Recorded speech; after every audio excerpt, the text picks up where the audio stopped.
তো গাইজ, প্রথমে রিলসের মজা নাও, তারপর ফানি কমেন্টের মজা নেব। आइए देखते हैं बैठचंद मजा आएगा।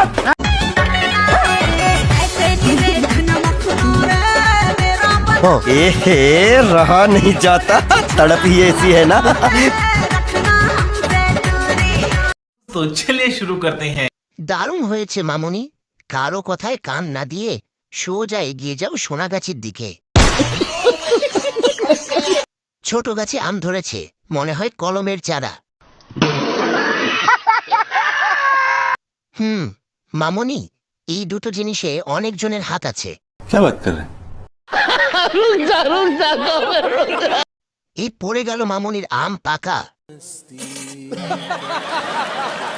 গাছে লাউ বড় হয়ে গেছে, হাটে গিয়ে দুটো বাঁশ কিনে নিয়ে আসি, জানালা দিতে হবে।